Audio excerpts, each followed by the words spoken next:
all unfolding, baby. That's the mystic.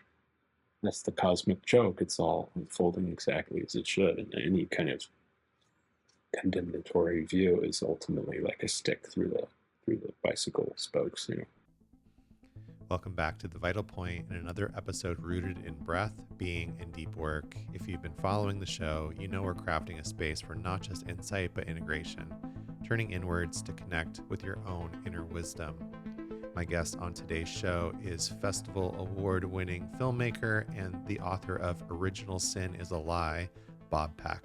My apologies to Bob. It took several months for me to get this episode edited and released to you.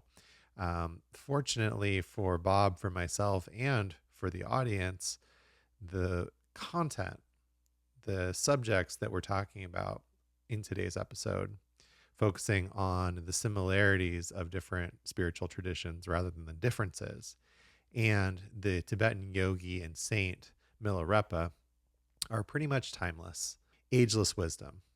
And so I think you're in for a treat with this episode. Couple things that I wanted to mention.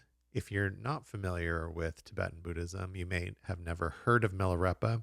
He's one of the greatest spiritual saints, especially within Tibetan Buddhism. If you have any experience with Tibetan Buddhism, you've likely heard of Milarepa or seen pictures of him.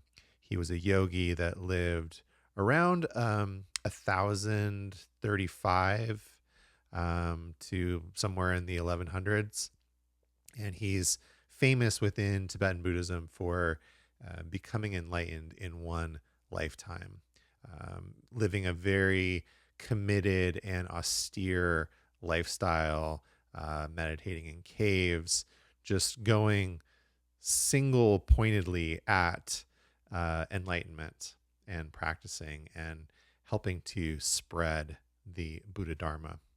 But as Bob and I get into in the episode, his life started in a much different way.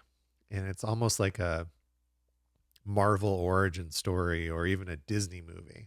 And I won't spoil all of it, but if you want to learn more about Milarepa, we both go into a couple, quotes as well as stories and talking about his life. But there are several books. One that Bob references, The Life of Milarepa, which is like a biography. And then there's the 100,000 Songs of Milarepa, because in addition to being this wonderful yogi, because the lineage that Milarepa was a part of was an oral practice lineage, a lot of the lessons, a lot of the teachings were passed down through song and spontaneous song often. And Milarepa really was one of the founders of this style. Although there are other yogis that are known for it as well. Like Shabkar is another one. You can look up the life of Shabkar, and there's a lot of spontaneous songs of realization. But within the Kagyu lineage of Tibetan Buddhism, from which Milarepa is one of the founders, there's this tradition of singing their songs of realization. And so you can check out the 100,000 Songs of Milarepa if you want to dive into that more. Another thing that I wanted to mention about this episode, well, first of all, there's a wonderful conversation with Bob before we get into the conversation about Milarepa, just about his book, Original Sin is a Lie, and about the similarities in spirituality rather than focusing on the differences. And going back in editing this podcast, I thought another interesting thing to me was that we recorded it at night, which is not my usual time. In fact, if you're watching the video now, you can see that it's during the day. I wanted to re-record the intro because, I don't know, it just felt right after going back and listening to this episode again and getting reacquainted. And, I think there's a sort of playfulness that comes up in that. I'm not sure how much of that was the interaction between me and Bob, or how much of it was the time.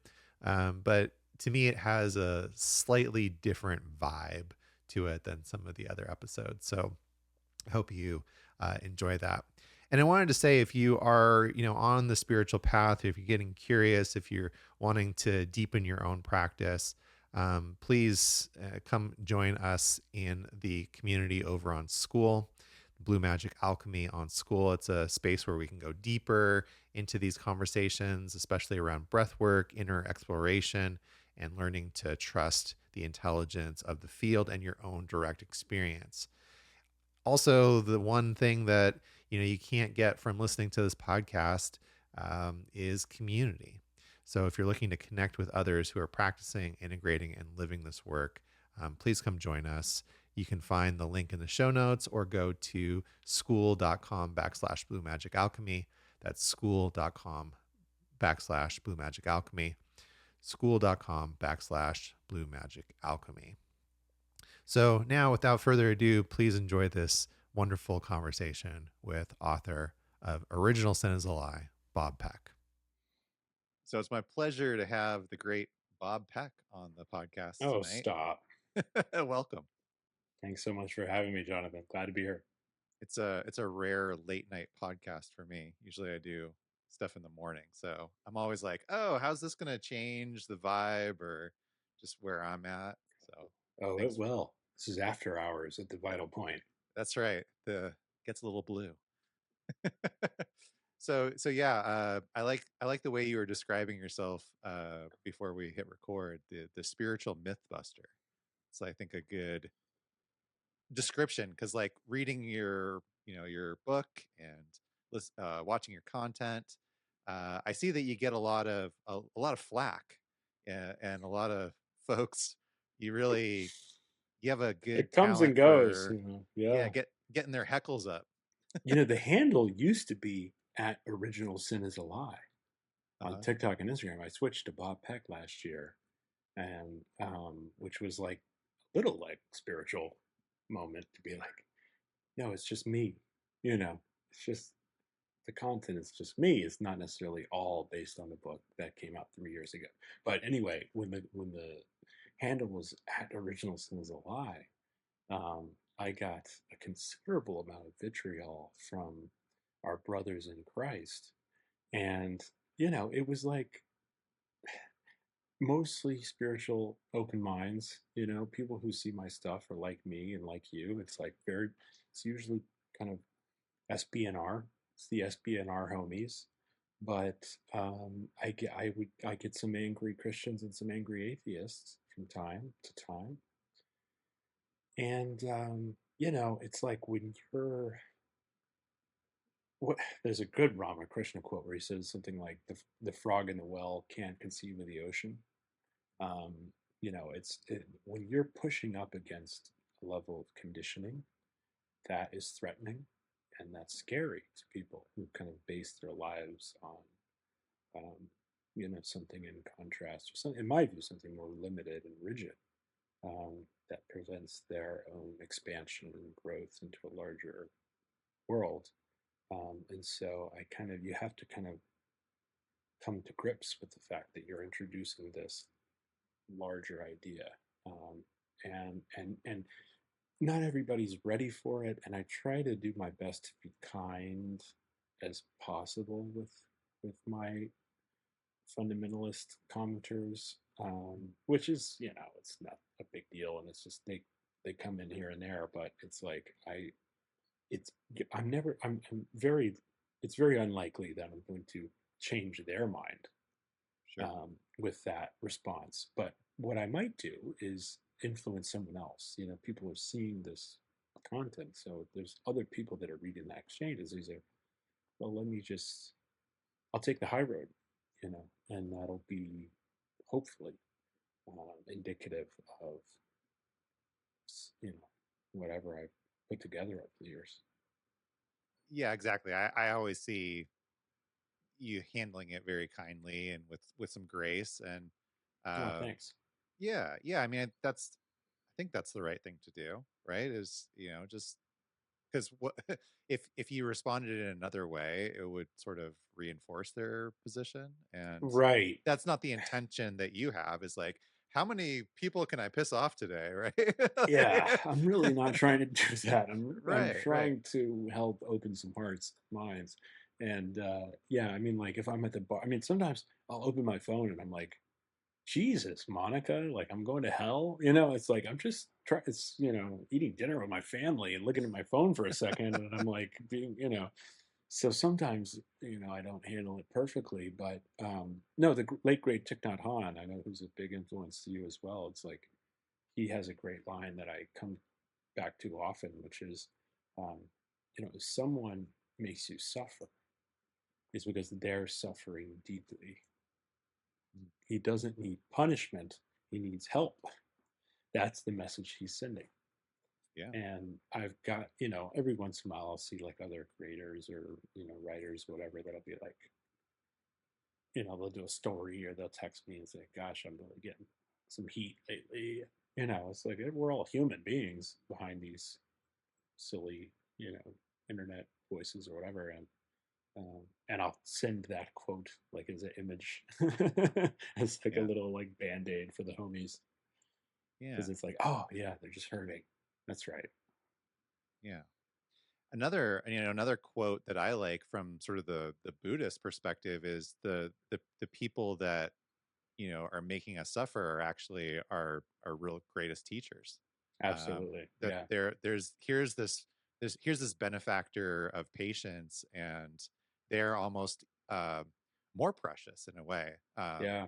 Garchen Rinpoche, who's like my main lama, would often say that, and it's still trying to wrap my head around it. Of like the people that try to hurt us are actually more precious than the people that love us, because they're going to teach us things that people that love us will never be able to That's so true. Yeah. That's do. that's that's the perspective of an awakened being. That's the veil breaker view. Is like this is all just very useful. Isn't Yeah. how isn't this useful?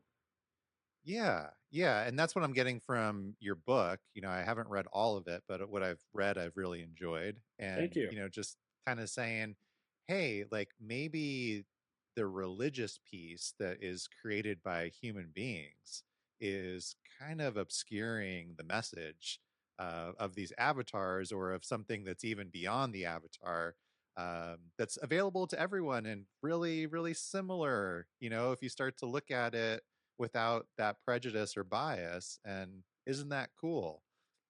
Exactly. Yeah. I really original sin is a lie is kind of my humble amateur dad in East Austin version of Huxley's perennial philosophy.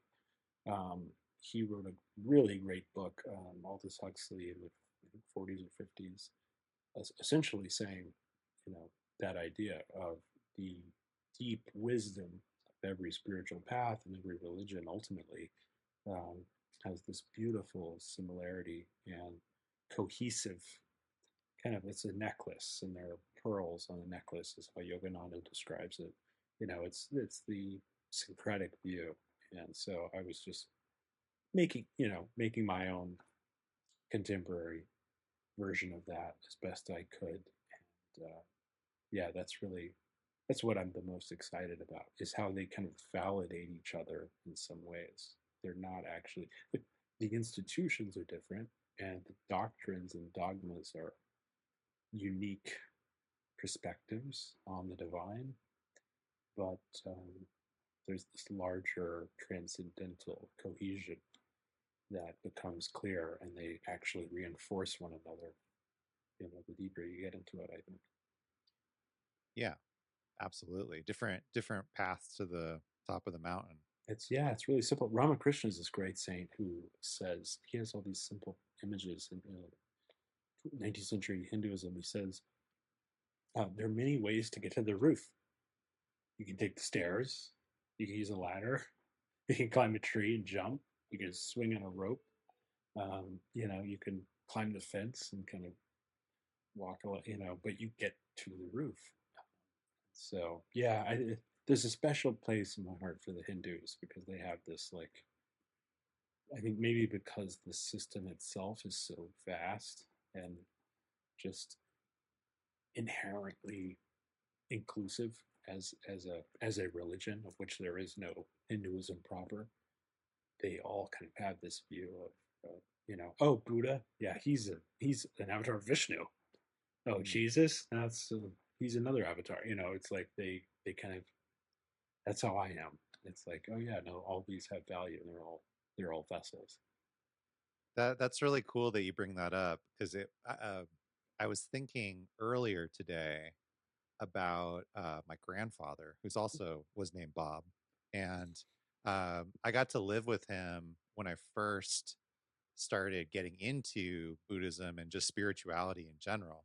At the time, my goal was to do a 3-year retreat, and so I went to his farm in rural upstate New York to basically do my preliminaries and also to help him with his farm chores because he was getting over a hernia operation. And he was such a stubborn guy, like he was gonna, re-injure himself lifting stuff Do it if there anyway. wasn't.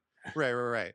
So, I was like full on neophyte Buddhist, by which I mean like way too obsessed with it and like totally full of myself.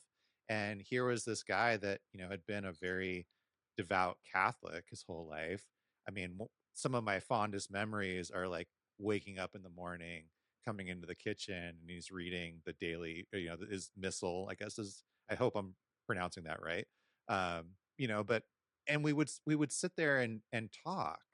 And I there were moments where he was telling me about um these different appearances of the Virgin and Our Lady of Fatima, and like, and the way that I was experiencing it or understanding it, like kind of comprehending it, was, oh, this is like what they're talking about, where like Tara has these different avatars and these different, like, appearing in these different ways. Yeah. um, and it was just so cool to sit and actually have a conversation with someone that was very accepting of what I was doing and not judgmental. Even though like my cousins were coming in talking to him about hunting, and like I'm like, oh, these guys just, they're not evolved, and like I would never be doing any of this stuff. And when I look back on it now, it's kind of cringy to like to go, oh wow, I really just didn't have a clue. Um, but we went and saw his sister once, who was in That's like proof that you're on the right path. Yeah. yeah, we went and saw his sister once, who was like basically in hospice, and I took my prayer wheel, and I'm walking through this, nursing home, thinking I'm doing a good job. And we went into her room, and she's looking at it, and she said, well, what is that? And I was explaining, okay, there's, millions of mantras and prayers inside of this wheel. And every time it turns, it's, going out to all sentient beings. And she looked at me and she said, oh, it's like you're saying the rosary. And so I'm like, okay, these people are really, really cool, very non-judgmental, very like very accepting. You Uh got to give it to the Catholics. I mean, there's plenty of issues, obviously, with the Catholic institution and hypocrisy and, corruption and at worst abuse. But I think that's just a corner of this very deep tradition that, has many, in my view, multiple veil breaker saints from the Catholic tradition. There's some contemplative Christians that are as deep as anybody. And um, to your point, there's a lot of very cool.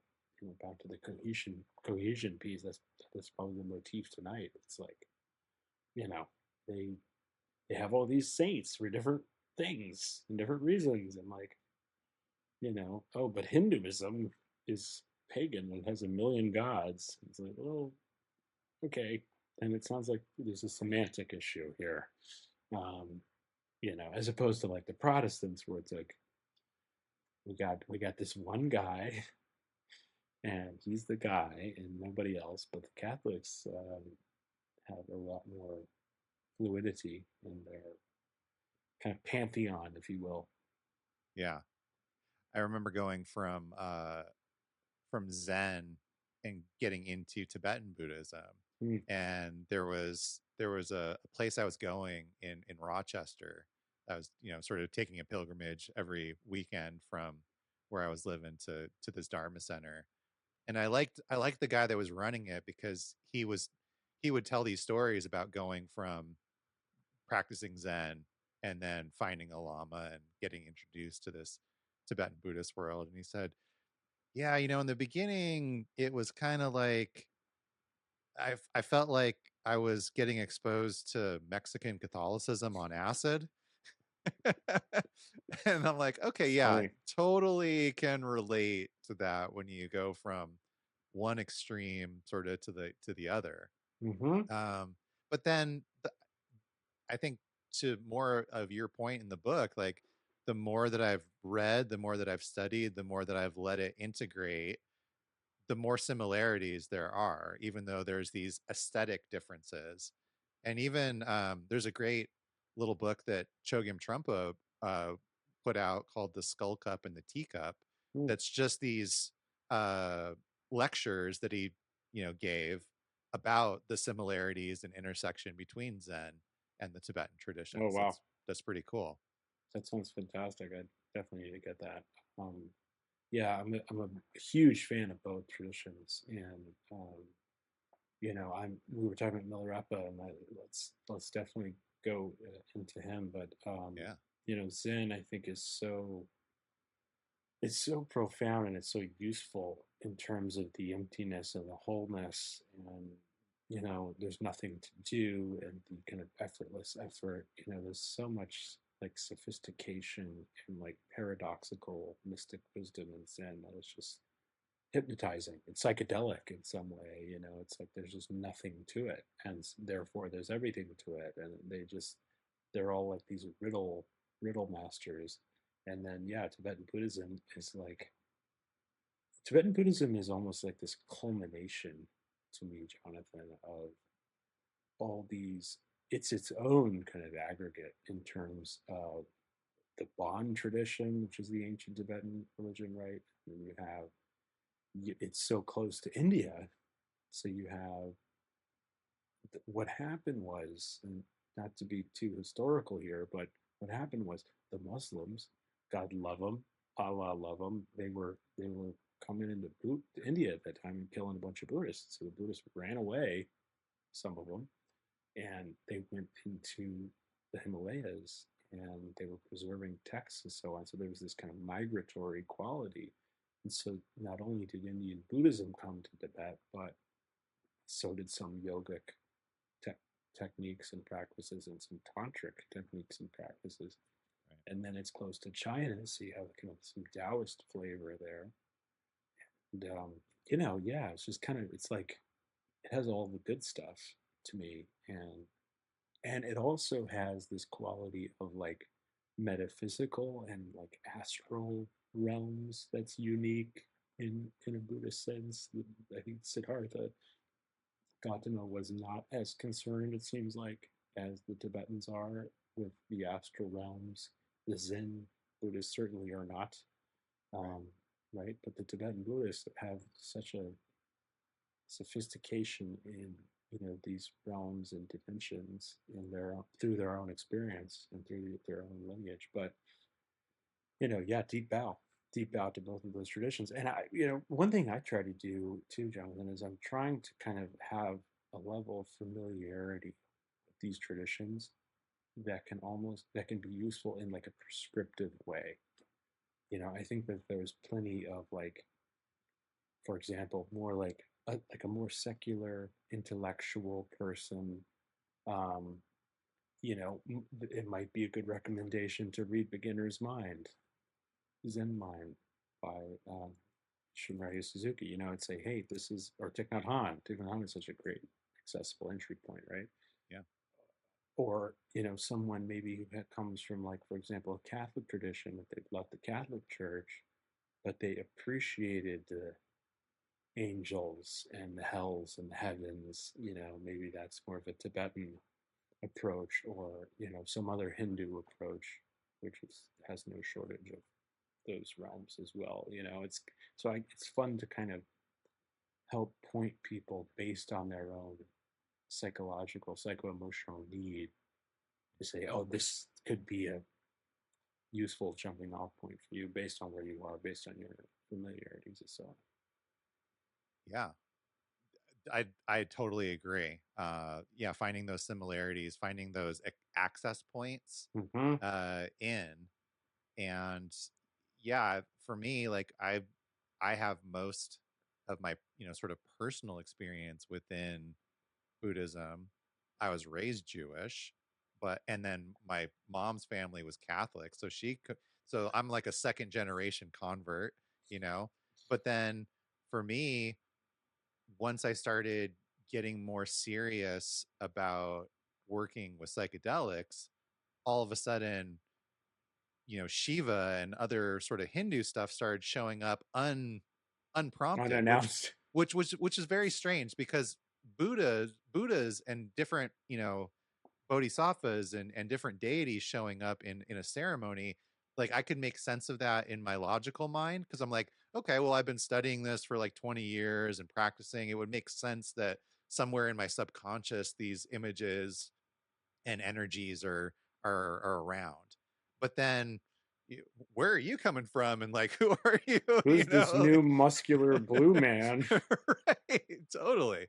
But then again, like we're saying, also being curious and noticing the similarities rather than like, oh, what's this, uh and Yeah, like you're saying, like that Shaivism and tantric kind of tradition that comes along yeah, into Tibet in some yeah. way. Doesn't it ever? Yeah, psychometry. I think I mentioned this in the book, but it's like modern psychology. I mean, shout out to Jung, shout out to Freud. Shout out to these pioneers in mental mapping um, of the last really 150 years. We've come to a cultural zeitgeist understanding that there's all these unique psycho-emotional needs, like psychometric assessments, like INFJ, just Myers-Briggs, IQ test, but beyond that, there's all these different, and now human design, now there's all these different models and methods and so on, and it's like, yeah, that's what the spiritual mystics. I think again, ancient Hindus in particular, I think had a really good system of um, I talk about it a lot, but like the yogas, Jnana yoga, Bhakti yoga, Karma yoga, and Raja yoga.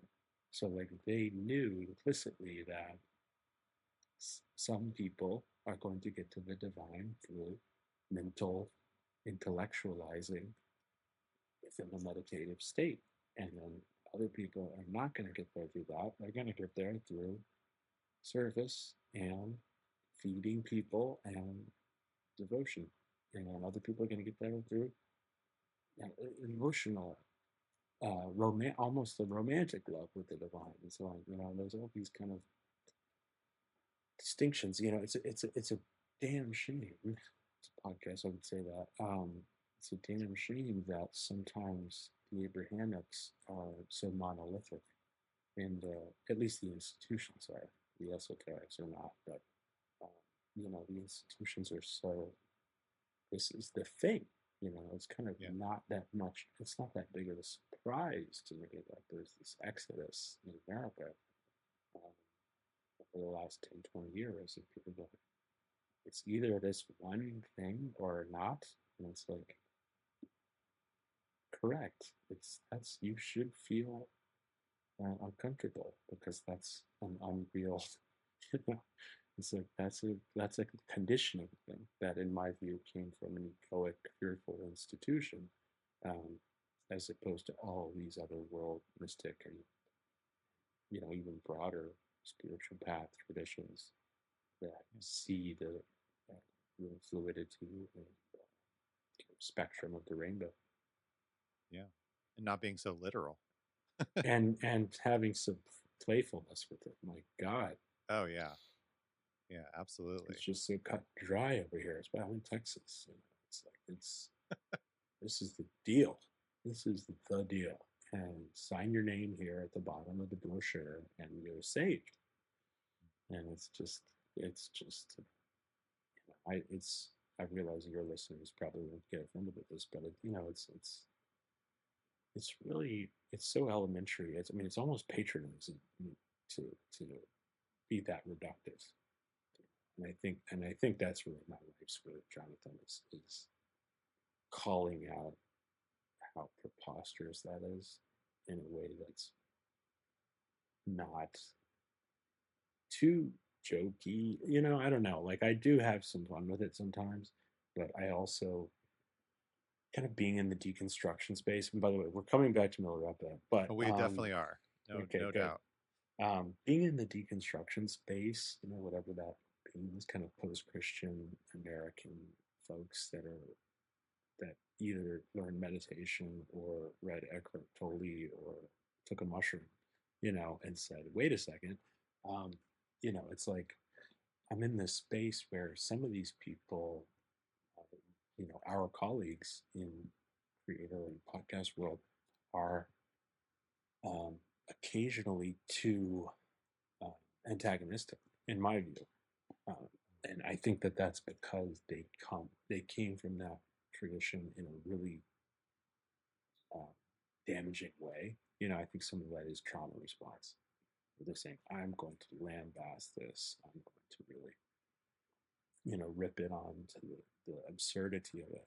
And I'm me personally, I didn't have that experience. Thankfully, I'm grateful that I grew up with an open-minded family, basically, and I've kind of been reading the world mystics since I was almost a kid, and so I'm free of that a little bit, and so I realize the need for some gentleness in a sense. It just in terms of like, there are other folks I see where I'm like, okay, you're just really swinging at this, and that's because you're working through your own issue with it, and they need compassion too, by the way. But in Right. terms of my work, I'm just trying to point out what I see as some of the inconsistencies or hypocrisy and so on. So wish me luck. Yeah, I appreciate you doing that, and I wholeheartedly agree. It's coming from it myself, right? In a way, it's like it's hard Yeah, to remove that overlay of the programming that you grew up in, especially when all of a sudden you're being put into a completely different system. For me, it's taken like 20 years to yeah, even feel like I'm just starting to crack it a little bit and not, like realize the mistakes that I made back then, like that like I was sharing about, like sitting yeah, the absurdity of sitting there and feeling superior yeah. to someone in my family because they're coming in talking about hunting and fishing and I'm in my room, doing prostrations, it's like, okay, That's why we're cool. friends, Jonathan. No, but that's true. I have a similar moment in my past. In my early 20s, I joined Kriya Yoga, Yogananda's yoga lineage, and I, I this is I'm not trying to break my arm, patting myself on the back, whatever. Um, but I joined yoga for a spiritual banishment. I read Autobiography of a Yogi. I read a couple of his commentaries. And I was like, this guy is unbelievable. I got to learn this thing. And so Kriya Yoga is very spiritual. It's similar to anyone who's not familiar. It's similar to Kundalini Yoga in that it's essentially chakric pranayama. It's you're just coming up and down the chakras a few times and having a love for God throughout that process is very powerful. And I remember in my early and mid 20s, 36 now, I remember going, these gem yogis going to, doing yoga to become hotter. I just, and I still see this is still relevant, that critique, because it's all over the internet still. But I remember specifically having that energy and I'm also not Indian, which is another layer to it. But anyway, um, years later, the same people that started going to yoga for a gymnastic or physical well-being, all of a sudden, 3, 4 years later, they're reading the Gita. They're the method works. And it's Yeah. like people that they said, "Oh, I came here to get a six pack," but a year later, I realized how much more peaceful I became mentally, and I was able to work out things. And who is this Krishna? Who is this Patanjali? Who is this?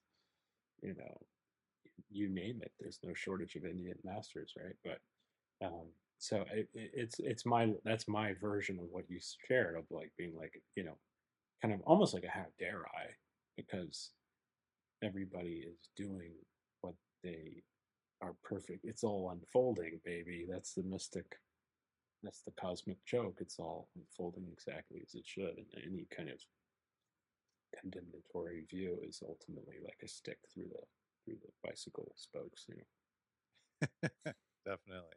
Because your friends are hunting, or your cousins are hunting, Right. and guess what they're doing? Getting in touch with this spiritual Mm. nature moment. They're having this kind of mystical quality, that's a primordial thing. To you, you're not present with that. It's weird. Yeah, and my grandfather was totally like that. Like Yeah, I never, outside of like some really cool teachers that I've had the, privilege and honor to be around for moments, I've never seen in the flesh someone that was like more at peace and what I would like deem as just pretty close to like enlightenment as my grandfather. And it would happen in these moments of him just like walking around and like pausing and like taking in mm, the nature that was around him. yeah, And he would talk about like when I was living with him, he was pretty much past his own hunting. Like he had dogs and he'd love to hear the cousins come over and tell stories. But he would even say like, yeah, I don't really want to go out and hunt anymore, but I'll go out with these young guys just so I can be out in the woods and hear the dogs singing, and hear right, the sounds, of the experience. And there's something that's really beautiful about that. totally. Yeah. Yeah, that's a spiritual lineage in some way that they were carrying on, that you and your Chogyam Trungpa reading high horse That's right. was not perceiving until a couple of years ago. That is definitely true. Yeah, it's taken me some time to like put those dots together for sure. Yeah, well, that's how you know it's working. I Yeah. know. So let's talk about our friend Milarepa. So now we're about to get into the juice of this conversation, our talk about Milarepa. And one of the things that is super important about Milarepa's story and about the lessons that he gave spontaneously to people that he met or to his students was the importance of practice. Milarepa diligently practiced so that he could achieve enlightenment in one lifetime. And he was very quick to point out to his disciples the importance of practice as well. So if you are listening to this podcast and you're like, well, that sounds great, but how do I start? I would love to support you. One of the things that we're doing in the Blue Magic Alchemy community on School is a course called The Path of Meditation, which helps anyone learn how to meditate. If you've never meditated before, you can take this course, and within a month, you will have a daily practice. And I also wanted, as someone that has been meditating for a long time, to have a lot of value for someone that already does have a meditation practice. So not only do we go over some foundations and basics, we also get into some more advanced topics, more non-dual meditations, meditations on compassion, meditations on different aspects of consciousness. And there's something for everyone there. If you are a paying member of Blue Magic Alchemy on School, you have access to the recordings of this course from last year. But we're going to also be going into a new cohort, a group experience where we're supporting each other and getting together online and meditating together starting in the spring. So I would love it if you head over to school.com/Blue Magic Alchemy and signed up. It's free to sign up, and we can talk more about how to join the course or how to get access to the recordings, as well as the other things that are going on in the community, like breath work, the other courses, and yoga, and so much more. So again, heading over to school.com/Blue Magic Alchemy. All right, now let's get into the rest of this amazing conversation with Bob Peck. So let's talk about our friend Milarepa. Oh, let's do it. I think that was where I've been following you on TikTok or whatever for a while, but you had posted something about him, and I was like, oh yeah, this is not something you come across every day. And I've posted a couple of times about him. Speaking of playfulness, I mean, there's a guy that was pretty damn playful, Ugh, in and deadly serious at the same time. totally. He's such a bright light, and it's like, yeah, when I read about him and absorbed his stuff, I mean, this is about a year ago. I'm literally about a year into like my adoration of Milarepa, and what happened was I read him, and then I started seeing him everywhere, and I was like, you trickster god, it was like there he is everywhere, and maybe that's that like cognitive whatever like neuroscience term for now you see the Volkswagen bug or whatever everywhere after you went out. But I don't think so. Like I actually do think that he's kind of playing with me, rapping with me. I did hear Ram Dass will reference him a couple of times. I've listened to like probably 50 or 100 Ram Dass lectures, multiple times over the last 10, 15 years. So Ram Dass is huge for me. But he never really he never really went into great detail. And I finally, honestly, I think ironically, you're saying TikTok. Like, I think it was a TikTok comment. There's a couple of like old dog mystics in my followers that I like that that have like 18 followers themselves and like will comment on my thing, but we've like DM'd and like you can tell by their comments that they've been like studying this stuff since the 70s, and it's like anything that Sam says, I'm like, I'm gonna do that because this is a gift that he's for some reason connected with me, and algorithm be damned or whatever. And he was said something like, "You should read Milarepa, or that sounds like Milarepa." I was like, "Okay, let's do it." And yeah, I read. So he was in the um, 1100s, 1000, 1100s in Tibet, and I'll just maybe lay the foundation, and you just add to it, Jonathan, as we go. But Cool. what's so inspiring about him? There's so much that's so inspiring about him. But essentially, he was. I texted a friend of mine about him, and she read like his Wikipedia quickly or something, and she goes, "Oh wow, the murderer turned monk."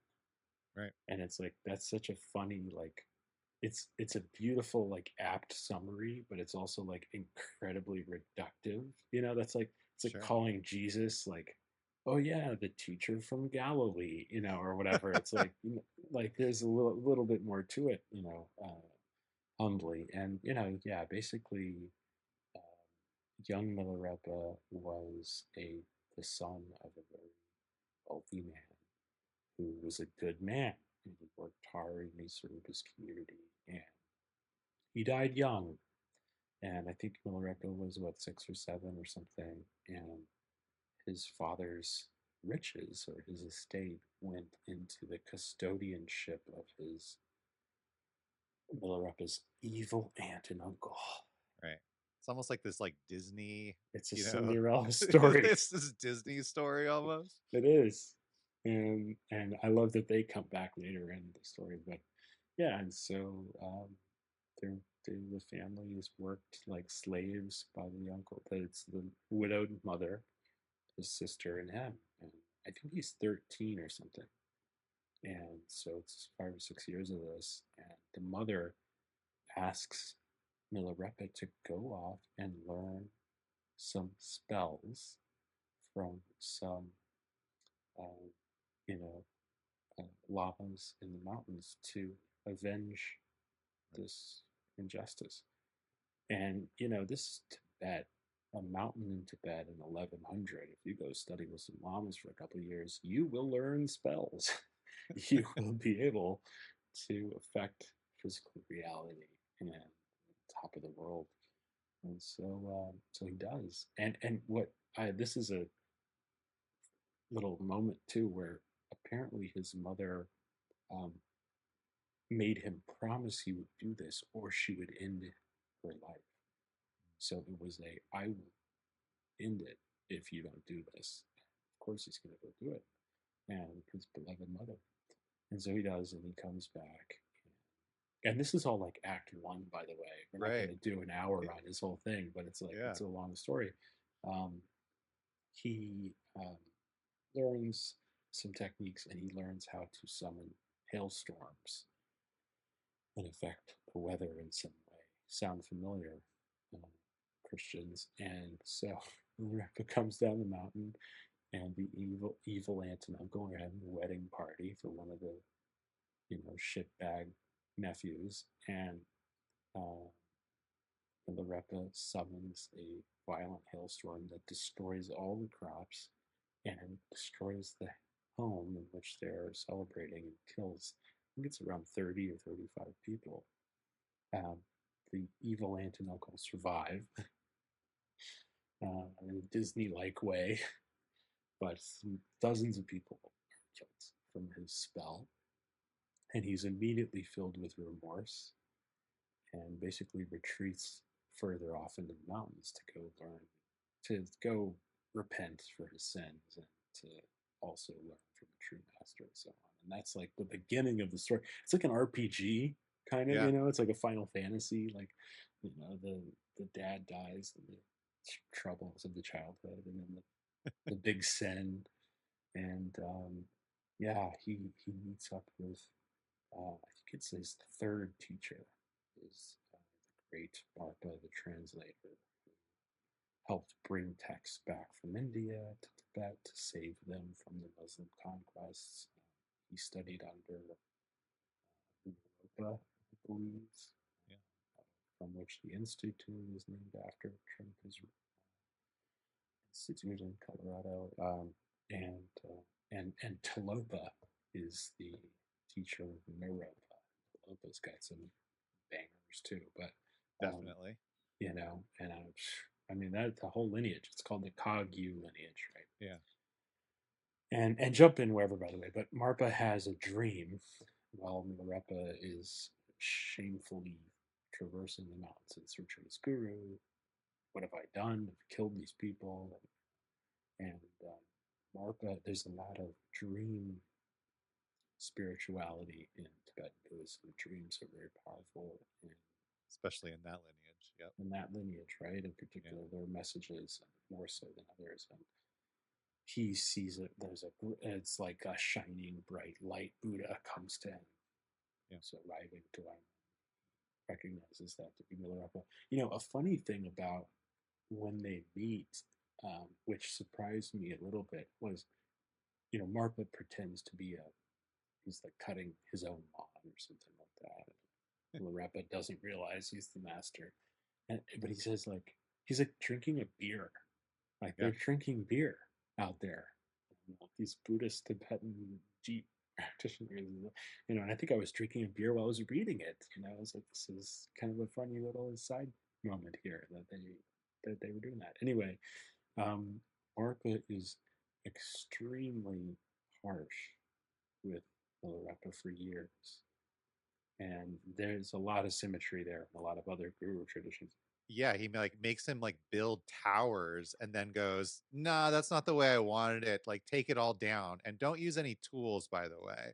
Like, and Yeah, it's not just right these here. I said over there, you idiot. yeah, like yeah, it's just these heart trial and hardship after hardship after hardship, just like Yeah, he's laying brick, and yeah, he's getting very physically exhausted. He's getting sores on his shoulders and arms and so on. And I believe the last tower that he built is still standing. Um, I haven't been there myself, but there's a photograph of it's allegedly one of the towers the last tower he built, because after like four or five of them, he was like, okay, that one's fine. right? And by the way, just a quick side note: this is all chronicled in Life of Milarepa, which is, um, I think it's not quite historical, but it's not quite hagiography is either. I think it's a nice kind of tightrope between journalism and mythology. I want to say 1500s, so it's based on oral tradition, based on other Right. kind of documents and so on. It's about 400, 500 years after Yeah. his death, but it's um, still, it's a medieval text for us, and it's pretty good. And there's been a lot of scrutiny over it, obviously. So anyway, Life of Milarepa. Can't The remember the monk's name, but one of the interesting things about that like intersection with the mythology though yeah, is when you because go there's over more. there. Oh, right, Yeah, right, yeah. right. But like you go over there and it's like I got to live in Tibet for a year, and a Oh lot wow, of it I amazing. spent way out in like the sticks. And the seeing like the things that they talk about where it's oh, here's this There's the person's cave. footprint in the rock, or yeah, here's the cave, here's their hands or their footprints in the solid rock. It gets to be so commonplace, like you're not even impressed by it anymore. So when you're reading the books you're like, oh, of course some Perfectly of this had to validated. happen because like that footprint in the rock didn't come from nowhere. Yeah. Well, okay. So Jonathan, you're skipping ahead here, Right, right. I am. but there you can see Yeah. his hand imprinted in the cave rock, Yeah. which is science cannot explain this. I mean, Hmm. it's not like it was hot. Right. It's not like he was wearing like a, molten oven mitt or some shit. This dude was Neo, Yeah. because the Buddhist, the lineage explanation is he saw no distinction between himself and the rock. And so he was merely playfully demonstrating that there is no distinction whatsoever Right. between the end of him and the beginning of some other element, chemical, or, material entity. Yeah. So that's a tease. But yeah, I mean, he has these hardships, right? He's like, Yogananda has a great line which I reference this. Um, every every saint was a sinner who never gave up. Is a Yogananda line. We're all on this journey. We're all on this path, and Milarepa, I think, is one of the greatest examples, because he endures these hardships from Marpa, who, and then he wants to leave. Marpa's wife is very motherly to him, and she empathizes with him. And then he kind of runs away on a delivery mission, and one of the other students kind of helps him, and eventually the jig is up, and basically Marpa says, you're actually my son, spiritual son. Yeah. I am like obsessed with you in a very beautiful, loving way, and I had to kind of put up this mask for your own karmic benefit, because you killed 35 Right. flippin' people, and you had so much negative karma that you had to work off by, it has to do with Milarepa's intention to awaken in this lifetime, Like that's a key characteristic of his story. Is like this is the lifetime I want to get. I want to be done. I want to be cooked. And so, okay, then you're really going to, you're going to build 5 towers from scratch after murdering people. I don't know what the math is on this, but that's kind of what the guru does. That's what the teacher does. Is they're calculating kind of the pleasure and pain ratio, and yeah, he ultimately says, no, you're kind of one of my potential to be one of my greatest disciples, and here's the technique. He has 6 years he's building towers. He didn't get a single teaching. And he's sad and he's, am I worthless? All this stuff. And finally he gets the teaching and says, okay, now you're the teaching, go up and meditate. And so that's like the beginning of the story. I mean, it's like that's act one and act two, but it's like most of Milarepa, you hear stories of Milarepa, Ram Dass telling stories of Milarepa. It's about his 12 years in the caves. Right. He had this like extreme, really kind of like desert fathers, speaking of like Christian, symmetry, like kind of contemplatives out in the wilderness. He meditated in a handful of caves up there by himself, and Just knowing wearing what. a robe. Like the repa is the robe, just the simple yogic robe. So like, Mm, just to like even give a little bit more context, we're not talking about like someone out in the desert in the middle of yeah, it's summer, right? cold, Like it's cold and dude's just in a snowy. cave, like in a cotton robe. Yeah, it's unbelievable. I mean, he got very thin, Hmm. and he um, boiled like basically like grass, Yeah. basically nettles, grass, and weeds and things like that into soup to survive. And he turned green, so a lot of the portrayals, as you well know, a lot of the portrayals, he has like a green kind of skin color Right. because he was just eating grass juice for like 10, 12 years, meditating and breaking the veil, you know. And Yeah. and then there's these stories of like demons in the cave that appear. These are kind of the rich narratives of those periods. Like hunters would come Hmm. and think they saw a ghost. They would think he was like a spirit or a zombie or something. He would just kind of like sweetly reassure them, no, I'm a monk. I'm a simple and a mendicant. I'm a disciple of Martha, and here I am. And, some of them would give him food, and but some would be too scared.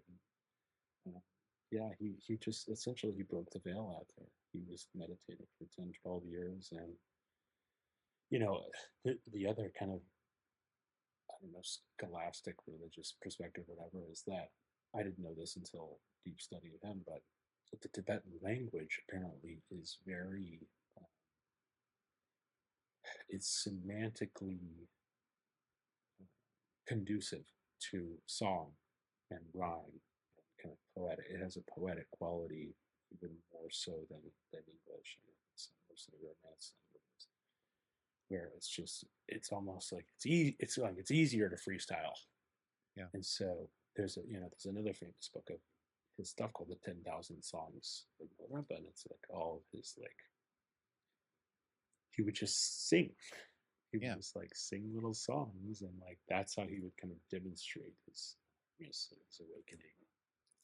Yeah, the spontaneous songs of awakening, and that's one sort of feature of the Kagyu lineage, which is known as a practice lineage. Like when you Mm, look at, like, say, the lineage that the Dalai Lama comes from, it's very much more monastic and scholarly, and you're in the monastery reading these texts, and then the mm. Kagyus are out in the caves, like meditating for years, and if you say, so give me a lesson, tell me what you know, they're not going to pull out the text, they're just going to start Give me singing. a beat. Yeah. Yeah. Yeah, it's pretty amazing. But and those were and the song that they're called dohas, mm, is the word in Tibetan, is these songs of awakening that even has continued into like almost the modern day. Like Chogyam Trungpa was known to mm. The drop a riff. few, and even like a couple of my lamas have in the middle of teachings just said, well, I come from the lineage of Milarepa, so like Spontaneity. here's Oh, a song, like here's something, you know, are you it's picking beautiful. up what I'm laying down, you know? Yeah, give me a saxophone, 90s hip hop beat.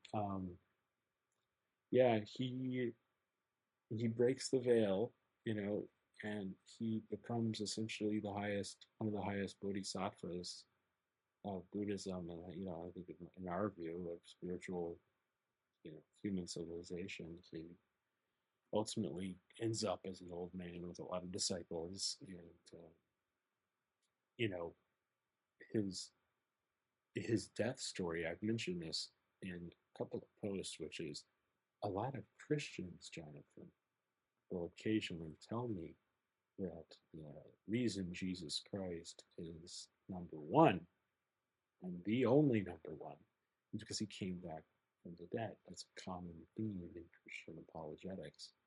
And lovingly, warmly, I will share with them that they should try reading these world mystics because Milarepa dies and the disciples are having a dispute over him, and he comes back into the body to correct their dispute and kind of give them one last final teaching before the rainbow body. It's kind of the standard, it's funny to call it standard, but it's this like exceptional uh, dematerialization of the physical body that these masters accomplish, where it's just rainbows and skies of perfect Yeah. beauty. And so he, Mother ever resurrected. Sri Yukteswar, Yogananda's guru, resurrected. Um, the world mystic traditions have a variety of similar themes. And that, not to discredit Jesus, because he's so big in my heart and he's such a transformational figure in world history. You know, he's he's worth all the adoration and admiration, but it's almost like back to the myth busting thing. It's like he's not the only person on record that we have that um, was able to reanimate, re-manifest. When you break the veil, you transcend time and space, and you're able to manipulate material reality or unreality um, in a way beyond what us, I say mortals, but really it's just we're ignorant of our true self. We're just, once you know your true self fully and wholly, you're able to do that. So anyway, he breaks the veil. He has this, brief resurrection period, and ultimately just influences this vast section of Buddhism in Tibet is kind of this vehicle for enlightening other Yeah. people. And the Bodhisattva, you know, and you can read his stuff, and it's so beautiful. It's like what a blessing to like read things he said and things he's saying that are extremely indicative of his attainment and humility. He has this such a charming modesty and humility. I think I see a lot of that in mystic traditions. It's almost like the higher these masters go, the less of them there are. They're just kind of they're really almost like erasing their individuality. They're erasing their egoic tendencies to just be vessels, to just be pure love vehicles. So Yeah. deep bow to the master. He was a funny one for sure. There's like some really good stories in there. Uh, one that I'm super fond of is like one of his main disciples was Gampopa, and when you think about the lineage, it goes from Talopa to Naropa to Marpa to Milarepa, and then Gampopa's sort of like proliferated the lineage into all these different sub schools. Hmm. And Milarepa saw that in He's the kind of like same, a Paul figure almost. Yeah, yeah. yeah, and he saw that in the same way that Marpa saw Milarepa coming in the dream. he was like, oh, this guy's gonna come and he's gonna be the one that out of all these yogis really sends out the message. And so he starts to even like sort of fuck with him right from the get-go. Like the first thing that he does when he shows up, because the guy's a monk and the rest of these guys are, renunciate yogis, and he hands him a beer. And Gampopa's like, well, I'm a monk, I took these vows not to drink. And Milarepa's like, yeah, don't overthink it, just do it, you know so like Are from you the my beginning. student? Yeah, right, exactly. But so Gampopa's there with him, studying and meditating and practicing for however long, however many years. And finally, Milarepa says, like, I have nothing more to teach you, you've learned it all, you can go now, it's time to go. And so, Gampopa's getting ready to go, and he's like leaving the cave, and Milarepa's like, hey, I got one more teaching for you. And so the way that it's told in the story is like Gampopa's, heart is just filled with, joy, and the tears of devotion come to his eyes, and he's just overwhelmed that, he's going to get one more teaching from his beloved guru. And he turns around, and Milarepa's like pulls up his robes and is just shows him his bare ass that's just completely calloused from years Sitting of meditating in a cave, right? And he's like, this is my final lesson, like, just like practice, sit. like, this is it. So yeah, definitely had a really interesting sense of humor. That's so good. Thank you for sharing those. Yeah. He, if I may, this is one of my faves. Is he says all worldly pursuits have but one unavoidable and inevitable end, which is sorrow.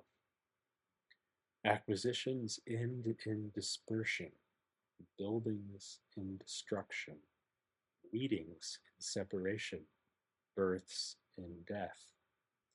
Knowing this, one should, from the very first, renounce acquisitions and storing up, and building and meeting, and faithful to the commands of an imminent guru, set about realizing the truth. When I read Life of Milarepa, I think the main theme of lesson that jumped out at me was futility. He calls out the kind of futile nature of the external world, the material world, which is, I mean, that is such a green flag across the world mystics. So that's, you know, it's really probably the core motif across, all of these esoteric schools is that it really is the matrix. It really is Plato's cave. It's really not, it doesn't have what you're looking for. Um, and doesn't, it doesn't mean be apathetic, or it doesn't mean be indifferent to the suffering of others. Quite the contrary. Be empathetic, be compassionate, be active. But there's a level of detachment, you know, from detachment from expectation, that it's a four noble truthy kind of aspect, that any kind of clinging is going to cause you pain. So cut it out, will you? Yeah. And um, he really illustrates that over and over again. Um, and I love that little excerpt. It's like this is the whole thing. He meditated 12 years to where he just saw it all just fades away and folds away. So cut it out, quit Yeah. getting caught in it. Quit getting caught in samsara. Right. Because I'm sitting here in this cave, and even if a demon appears before me, I am like being able to cut through that. The hunter that shows up, I'm like, dude, you're wasting your life and creating this karma for yourself. Like, you should be with us, practicing dharma. And yeah, it's complete commitment, complete faith in what he's talking about, and being able to, like, yeah, there's no spoon. Right. Uncompromising, to your point. Yeah, he. I think his incarnation narrative is is a really useful like driving foundation for him too. It's like he saw kind of the worldly riches and he saw it all get taken away. You know, I write about like George Harrison, for example, who's a huge hero of mine, you know, is someone who said, you know, it's all BS, you know. I mean, being a Beatle in the 60s, I mean, can you imagine how much fame and influence and you know women, wine, and wealth you know they had the world, and they all kind of realized collectively that it's take it or leave it. You know, I mean, that's hyperbolic there for a fact, but you know, it's almost there's kind of a theme coming out of some celebrities now, like Jim Carrey, for example, who a lot of people think has gone crazy. I think it's just you know, he just read a couple of Cartoli books and he's been to meditation retreats, and so he's being cool now. But he, you know, he's probably done some psychs, but you know, he's like, I wish everybody could experience this because he could see that it's not that great. You know, it's not worth what everybody's killing themselves over getting. It's like that's the mystic philosophy lesson. You know, these are the stories that I hold on to in the chaos of samsara. Is all the men and women throughout history who have seen through its, seen how futile it is, seeing the sand go through the fingers. Yeah. So deep bow to that, you know, embodiment and teaching of his life, and you know, inarguably his final lifetime. Yeah. He's if you're familiar with the Tibetan, kind of culture, he's so ingrained in it.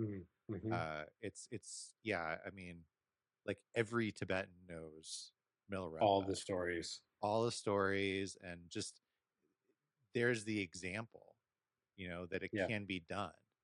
Yeah. Um, he's the figure, Yeah. in a Which is quite a feat right considering in an the ocean level of of right, right. yeah, there's no shortage of masters and teachings and teachers, and like he's the ubiquitous presence. You know, what does that say? Yeah, it's like it's like his alchemical quality, Mhm. right, is what's so relevant and accessible. Yeah. There's one place in particular, which is technically like geographically, politically in Nepal, Hmm. called Lapchi, Hmm. where there's still a monastery there. There's still hermitages and caves where he, was staying for quite a while. And I didn't get to go there. It's pretty wild. Like you basically have to take a helicopter to get there or walk for a really, really, really long time.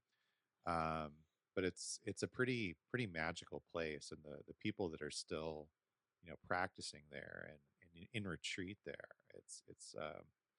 it's pretty cool that like that, like to me that is the advantage of lineage, especially in today's sort of age that we're in, where you're not really sure like what the pedigree or the Yeah. the kind of the experience of this person that's on the internet or whatever. And come to my course, or my Right. you can get certified in 2 weekends, something like that, right? And here's this tradition that's been passed orally first. And Right. that's the other cool thing about these Hundreds of songs is years it's like, orally. Yeah. yeah, and until it started to get written down, and is still thriving.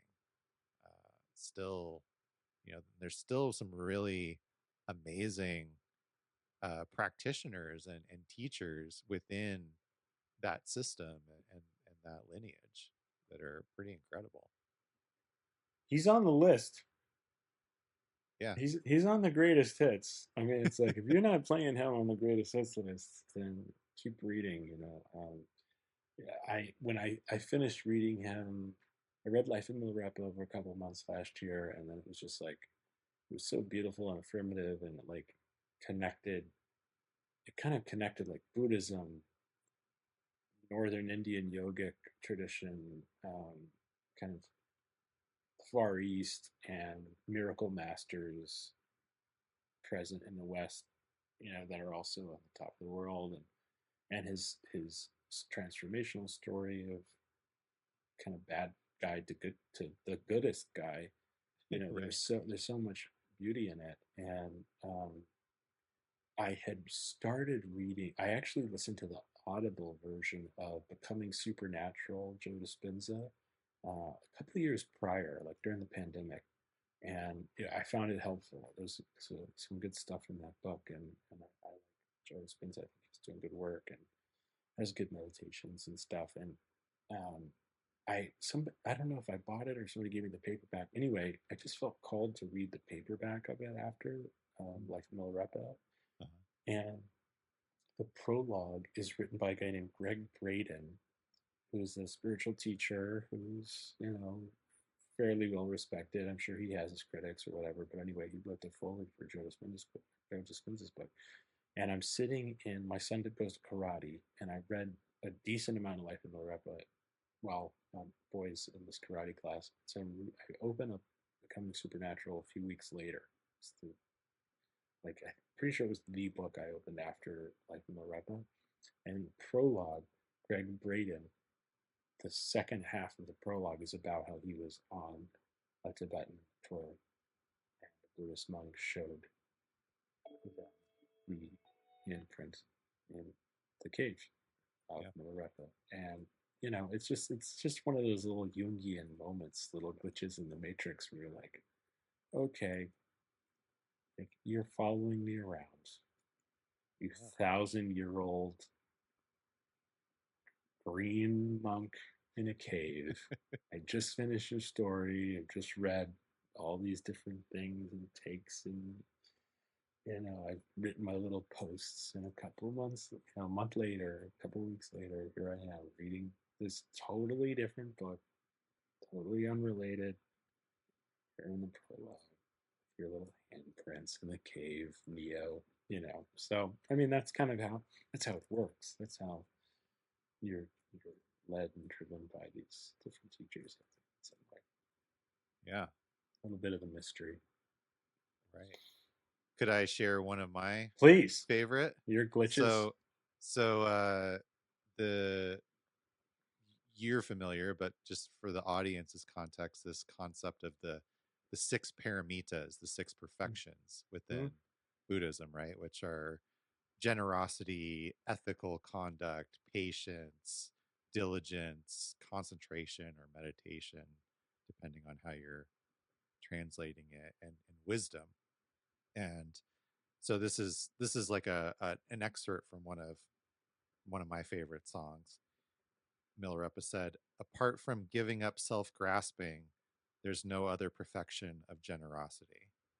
Apart from giving up deception, there's no other perfection of morality. Apart from being fearless of ultimate truth, there's no other perfection of patience.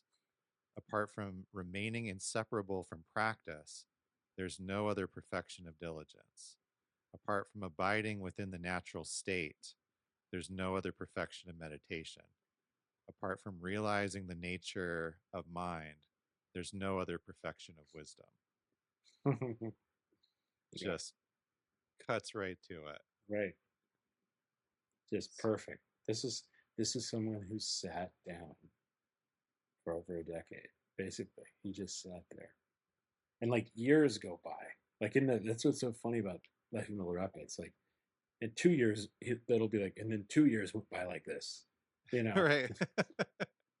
you're like, oh yeah, he's just sitting. He's just seeing all. It's like a trip. It's like he's just tripping out on his own awareness, on the technique, you know, Yeah. from the lineage. But yeah, it's like he develops this clarity that is so accessible. And what does he say? I posted the other day where he says, "I have meditated so long, I forgot the difference between myself and others." It's Right. it's like a melting quality to it. it's just he melts away the the, the distinctions between people, between beings, between concepts. You know, what you just read to me is like it's like the you know it's no frills. It's like it's all just melted away into like what is wisdom? It's just the nature of mind, you know, or like what is Right. diligence? It's just love of practice. Like it's just this, it's all just the tide has gone out, you know, Yeah. it's just let it go out. So it's just revealing what's left. It's so integrated in his experience. There's another really cool I that I cannot quote, and it would take way too long to read it, but there's a great story in this book back here called Rain of Blessings, Hmm. um, that is like a collection of a lot of these dohas, these songs from different part masters in the lineage.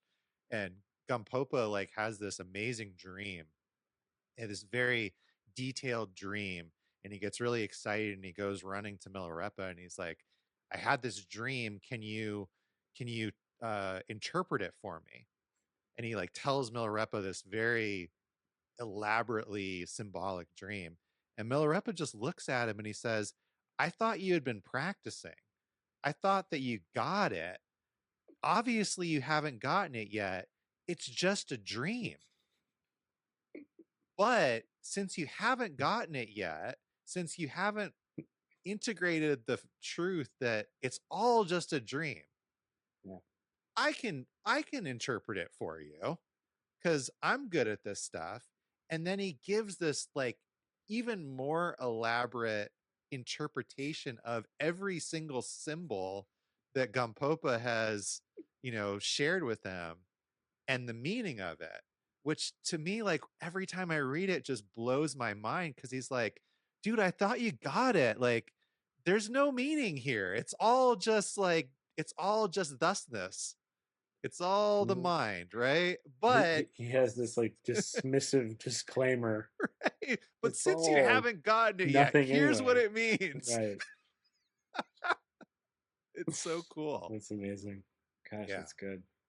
Yeah. Yeah, I'm cracking 10,000 songs right now. I kind of all over the place, generally speaking, but that was seemed to be a good follow up. But I'm gonna Okay. take your Rex on supplemental reading with that. Yeah, no, there's so much in the song books. I have two different volumes. Great. There's like a volume 1 and a volume 2. But the Rain of Blessings has been really really helpful, and not it's got like some of the greatest hits. There you go. Yeah. Yeah, 100,000 songs. Yeah. Um yeah, I have that one, and then this is the volume 2. I'm Nice. sure there's a better or more recent edition, but Great. yeah.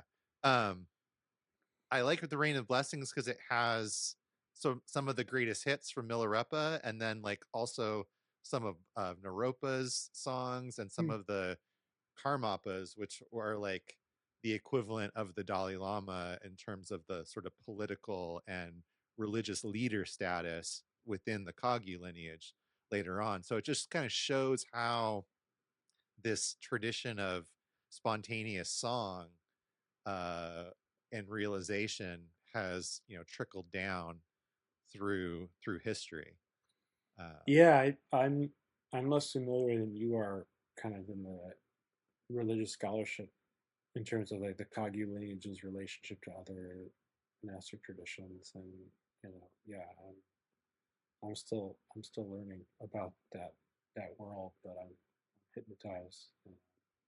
Yeah, I'm caught in Milarepa's net. So it's a good one. I'm glad to be here. Yeah. It Yeah, took too long to get here. right on. No, it's been a real pleasure just to sit down and chat. And yeah, I mean, when I think what I like about reading your book or looking at your content is your ability to weave it all together and to be able to see those similarities or go, okay, yeah, I know this like one lane of things, but there's so many other lanes. And to sort of tie it back to what you were saying about like Yogananda, um, one of my favorite places in Los Angeles is the self-realization fellowship, the Lake Shrine. Yeah, And one of the things I always love about that is when you go there, all the avatars, all the paths everybody's up on the are altar. represented, I know. right? Like it's all good. Yeah, It's all part of the journey, and you don't have to exclude anyone. they really reinforce each other to me. I mean, it's really, it's sometimes like, I mean, to some of my fellow like universalist mystics, whatever we are, words don't capture it. We'll do our best, but it's like it's almost frustrating sometimes because it's like once you've read enough of these guys and gals, it's just so apparent. It's not like, I mean, I don't feel like I have a special gift of discernment necessarily. I'm able to read the stuff and put it together, and I'm trying to put it nice. I work with words and contemporary language and so on, but it's like, it's almost it just makes you want to go, can't you see this? One of my favorite images is Four Blind Men and the Elephant, Mm. which is in the book, and I bring it up a lot. But it's like, that's the best. It's an ancient Hindu parable of four blind men arguing over different characteristics of the elephant. No, this is that they feel that one guy feels the tusk and says this is like a sword. Another guy feels the leg. This is like a column. Another guy feels the tail. This is like a rope. You know, feels the ear. This is like a tree leaf. And the person with sight comes along and says, "You're all correct in your own portrayal of that characteristic." Which is a useful quality to the story because it's like the religions are accurate, but there's a lot of people that I see that say there has to be only one can be right. I mean, I saw that on Threads like 3 days ago. It's like there has to be only one right religion, and it's like this little simple little image from 2,000 years ago very neatly and beautifully explains that no, each religion is perfectly describing, or well, maybe not perfect, but pretty good. They're pretty damn close to the characteristic of God in which they're interpreting. But the entity, the divinity, the truth, to be kind of Buddhist agnostic, the eternal unitive awareness is all of them. And according to the awakened man seeing the elephant, there's also other characteristics of this entity that none, the four of you, are not perceiving. So you're all correct in each one, but it's all of them, and there's more aspects to it. And Right. I think that's probably the best, like shorthand for me in terms of like comparative religion and like syncretic universalism, whatever it is. It's like they're all valid, but there's more to it, and it's even beyond our own individual paths and individual perceptive potential. Mm. Well said. Awesome. I appreciate the hang. This has been a Yeah, great it's been great. conversation, and yeah, I mean, Thanks for it reading the book and watching me yap on these phones. right, yeah, Appreciate your support, man. yeah, it's my pleasure. And Yeah, thank you you. should Well, thank you definitely for this show, and thank you for your practice. Thank you for being turning on the light with your own lineage as well. We do our best. we do our best, right? Yeah, share a little something, learn a little something, and Well, you know, just that's all I can do, right? It's like share my own work and hope that it helps somebody else, what else is there to right? do? you know, you go, why are you making these videos? What else am I going to do? So yeah, we'll put the link to Bob's website that has links to his book, and I know you got a documentary as Yeah, I've made some well. documentaries over the years. Yeah, I have a pod too. So come, you Yeah, got to come and see me, and I want to learn more about your story and your background. I would love to. That would be great. Yeah, Fantastic. but we'll put that on the show page, and just as a way to bring things to a close. Not that we haven't talked about any vital points throughout the show, but you know the name of the program is the vital point, which comes Mm, from a Dzogchen Buddhist mm. teaching, the three statements that strike the vital point. And is there something that's alive in your world or your life or just throughout the course of this conversation that you'd like to share as your vital point? There's a lot of confusion and fear right now. We're in America in 2025, and it's just some challenges geopolitically, culturally, and some positives too. But there's a lot of tough stuff going on, and so I feel like a lot of the conversations I've been having have been based on like the undeniable, in my view and mystics' view, undeniable beauty of our own eternal reality.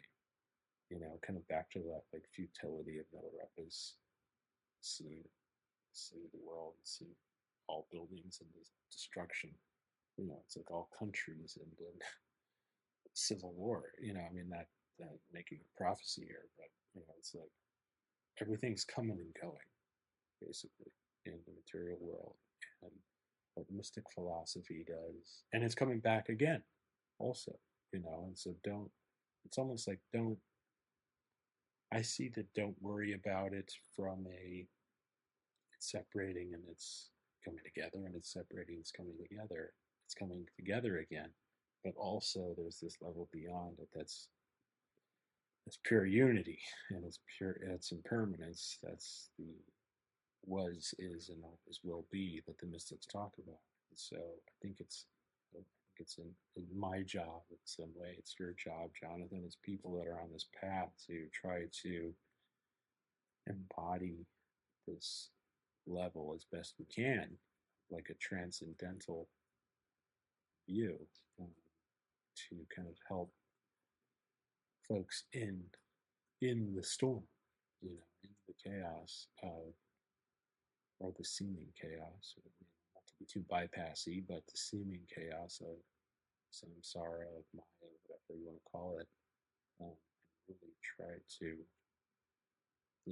hold ground to that firmness that is accessible to every being and every person and everyone on the path and so on. And so, yeah, I think it's just we're here. We are. It's the Gospel of John: be in the world, but not of the world.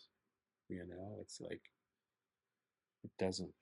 I don't know. Milarepa is the guy in the cave, and which is like the most dismissive summary of him. But it's like, but he also taught disciples. He also overcame his own inner struggle, and by the end of Life of Milarepa, like his non-dual understanding merges into this bodhisattva service for all beings. Like the last third of the book is like his immense, very profound commitment to service to all beings, the metta prayer. uh, it's like they're interchangeable. It's like the enlightenment. I was having a conversation with a friend of mine recently. It's like the non-dual awareness of like unity of consciousness is not distinct from empathetic suffering. It's like to maybe someone not as far along as Milarepa, you know, you don't. Those are distinct worlds to occupy, but to someone like him, the non-dual awareness is this embodiment of compassion and unity, and so on. So that would be my vital point, is like, how can we really embody a level of unitive, like transcendental consciousness, despite our flaws and things we're working on inside, in a way that's useful. Thank you. Do our best. That's right. And we'll have another beer with Gampopa. That's right. Awesome. Well, Bob, it's Awesome. been a real pleasure. Thank you Thank so you, much Jonathan. for Likewise. coming and sharing your experience and your wisdom and your stories and hanging out for the late late show here. Likewise. That's right. Vital Point After Hours. Cheers. Hope you enjoyed it as much as I did. Check out Bob's book wherever you purchase your books from, and follow him on social media. He posts great inspirational and thought-provoking content for those of you that are spiritually minded. And if you're listening to this podcast and you've gotten this far, I have to think that you probably will enjoy his content as well. Make sure that if you haven't done so already, that you're following the podcast. Leave a rating or a review, depending on what platform you're consuming it on. That way you won't miss any new episodes. It's also a great way to support the show. Like, leaving a rating doesn't take more than a few seconds, but it helps the show immensely move up in the algorithms that push the show to new people. So really appreciate that. Also, make sure that you are following me. You can go to bluemagicalchemy.com, sign up for the newsletter. I put out a Substack every once in a while, as well as emails about breathwork events, the school community, new courses, even breathwork that I'm doing in person in Tucson and every once in a while in other places like Sedona or Washington, Colorado. Who knows where I'll be in 2026. But if you sign up for the newsletter at bluemagicalchemy.com, you won't miss a thing. And I would really appreciate it. So until next time, remember, it's not the method, but the practice that transforms. That's the vital point.